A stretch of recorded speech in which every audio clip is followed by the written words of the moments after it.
Movie के शुरुआत में हम सिस्टर फर्नांडा को देखते हैं, जो अपने साथ गधे को लेकर चर्च की तरफ जा रही थी।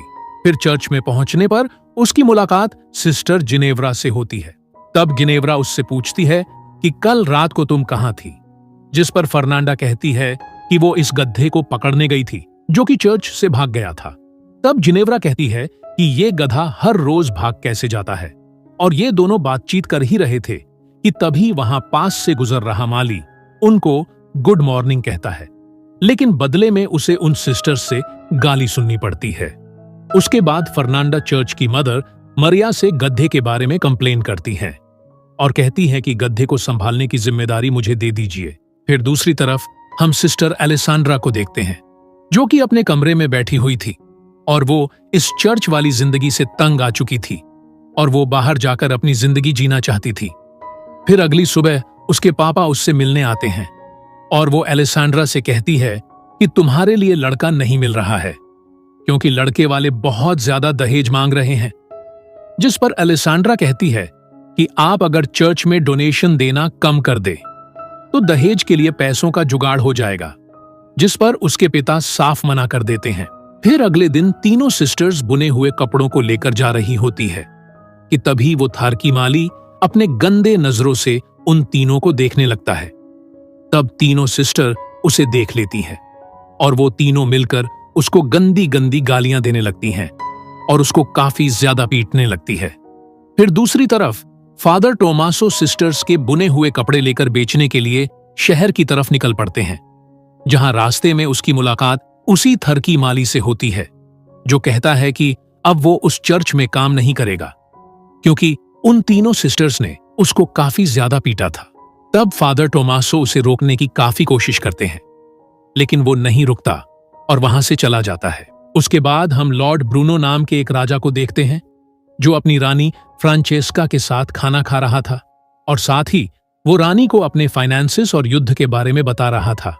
लेकिन रानी का ध्यान तो उसके पास ही खड़े अपने नौकर मसेट्टो पर होता है और उन दोनों के बीच नैन मटक्का चल रहा था। फिर रात में दोनों इंटीमेट के बाद रानी उससे कहती है कि मेरा पति ब्रूनो किसी काम का नहीं है, जिसके बाद वो दोनों फिर से इंटीमेट होने लगते हैं।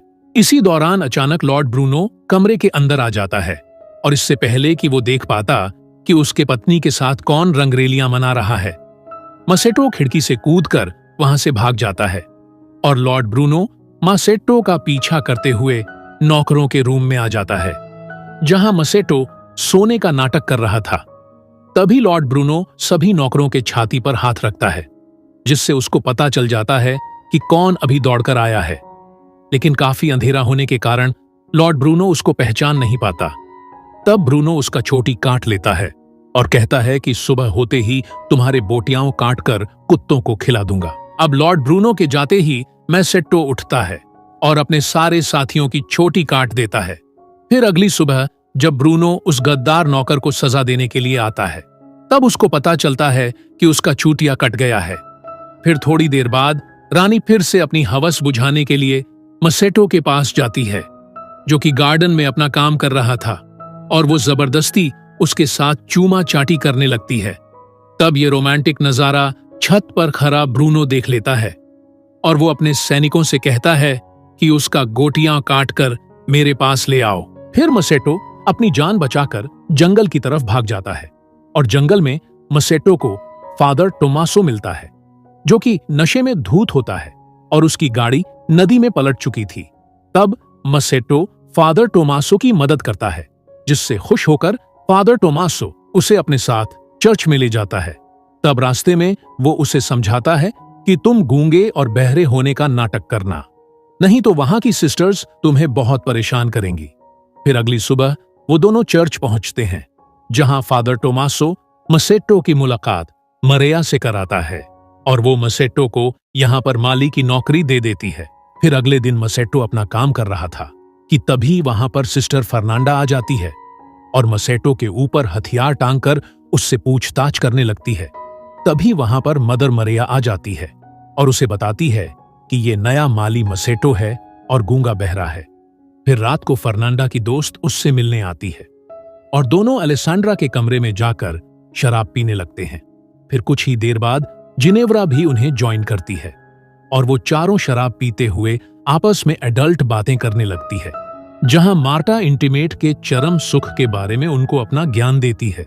फिर अगली सुबह मसेटो जमीन की खुदाई कर रहा था, तभी अलेसांड्रा वहां पर आती है और कुछ देर उससे बातें करने के बाद वो अपने आप को कंट्रोल नहीं कर पाती और खुले में ही वो मसेटो को किस कर देती है। तब मसेटो भी इस मौके का पूरा फायदा उठाते हुए उसके साथ एंजॉय करने लग जाता है। लेकिन तभी चर्च की घंटी बजती है और अलेसांड्रा वहां से चली जाती है।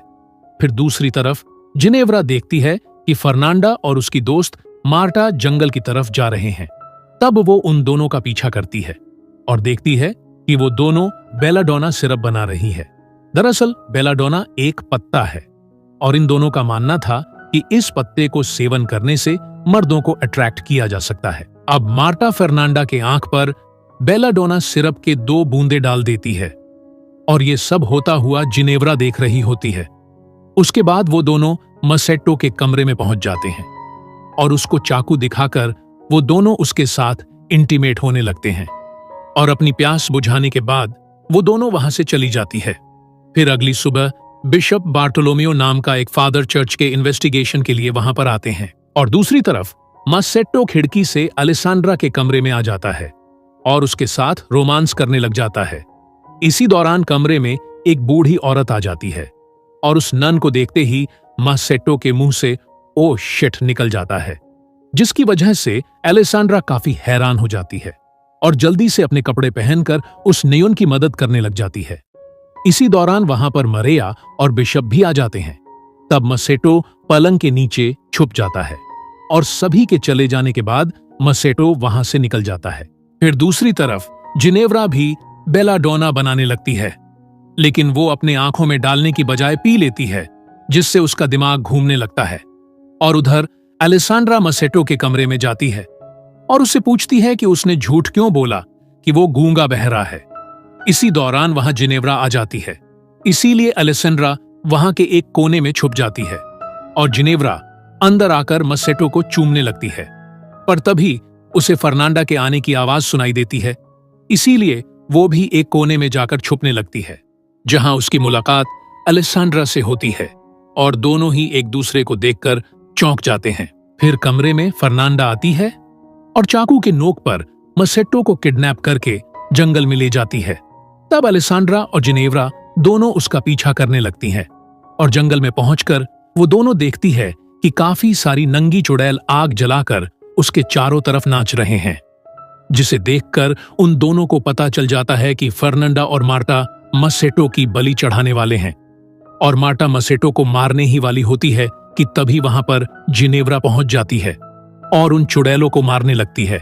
तब मार्टा उसको रोकने की कोशिश करती है, लेकिन जिनेव्रा एक डंडा उठाकर जोर से मार्टा के सर पर मार देती है, जिससे वो बेहोश हो जाती है। और तभी अलेसांड्रा भी आकर मसेट्टो को मारने से फर्नांडा को रोकती है। फिर खून में लथपथ जिनेव्रा भागते हुए चर्च में जाती है और चिल्ला चिल्लाकर बताने लगती है कि फर्नांडा एक डायन है। फिर तब तक वहां पर वो तीनों भी पहुंच जाते हैं। उसके बाद बिशप मदर मारिया को बाहर बुलाते हैं, मगर तभी मारिया के कमरे से फादर टोमासो भी बाहर निकलता है, जिसे देखकर सभी हैरान हो जाते हैं। फिर अगली सुबह बिशप सबको सजा सुनाते हैं। वो फादर टोमासो को एक मर्दों के चर्च में ट्रांसफर कर देते हैं और मसेट्टो को वापस उसके राजा लॉर्ड ब्रूनो के हवाले कर दिया जाता है, जहां वो उसे काल कोठरी में बंद कर देते हैं और वो तीनों हॉर्नी सिस्टर्स एक दूसरे से गलत व्यवहार के कारण माफी मांगते हैं। और साथ ही उन तीनों को मसेट्टो की काफी चिंता भी हो रही थी। फिर दूसरी तरफ काल कोठरी में मसेट्टो के पास लॉर्ड ब्रूनो आता है और वो उसे बताता है कि उसने अपनी पत्नी को जानवरों के साथ बंद करके रखा है और साथ ही वो मसेट्टो को भविष्य में देने वाले सजा के बारे में उसको बताने लगता है।